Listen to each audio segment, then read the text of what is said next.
Le début des années 1980 coïncide en fait avec un essoufflement mondial de l'économie, oui, avec une importante crise par rapport au taux de chômage et au taux d'intérêt aussi. Taux d'intérêt qui monte jusqu'à 20-21% d'intérêt sur un emprunt, notamment hypothécaire, présentement autour de 3%. Donc, imaginez à quel point la pression se faisait sentir sur les familles après donc cette grande période de richesse que constituaient les 30 Glorieuses, la crise du choc pétrolier à partir de 76, 74 en fait, par des impacts encore jusqu'aux années 80, va avoir donc des impacts importants. Donc la fête est finie, l'heure est aux compressions, ça va être vrai aussi pour les États. Donc on avait développé un certain modèle d'État-providence de façon générale dans le monde, donc État qui subvenait à plusieurs besoins de ses citoyens. Ben, tranquillement, puisqu'on n'a plus les moyens de le faire, on va se désengager un peu de cette pratique.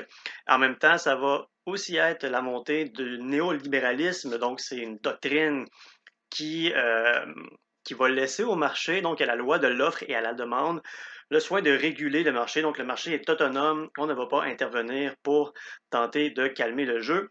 Et c'est donc les capitaux qui vont avoir le pouvoir de décision sur tous les aspects de la société. Vraiment, le néolibéralisme, c'est le triomphe du marché dans les relations entre le citoyen, entre le citoyen et l'État et dans la sphère sociale, en fait, en général.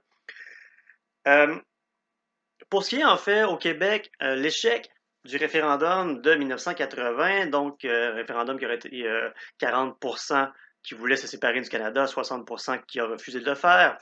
Pour les artistes, notamment, c'est un échec considérable, eux qui s'étaient engagés de façon active dans ce projet-là.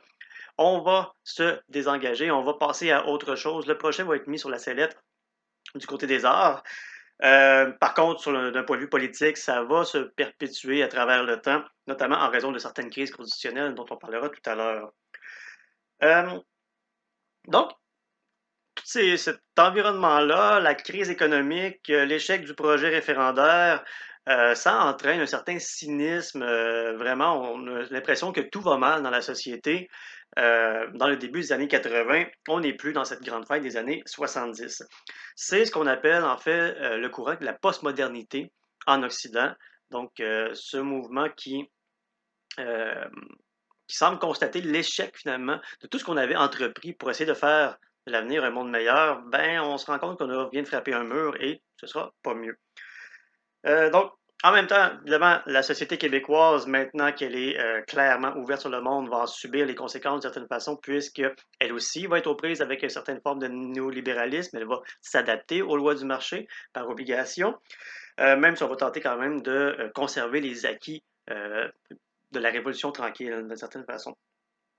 Et la mondialisation, oui, va permettre ce transfert des biens à travers la planète de façon beaucoup plus facile. Et ça va aussi permettre, d'une certaine façon, aux êtres humains de se déplacer plus facilement. Il y aura plusieurs vagues d'immigration qui vont se faire et donc immigrants qui vont fuir notamment des conflits liés à la quête de ressources, oui, et des guerres civiles qui vont éclater pendant cette période.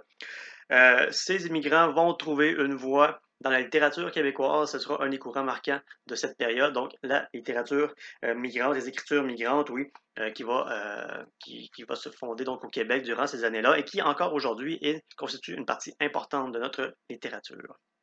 Donc, voilà, les années 1980 à 2000 pour aujourd'hui.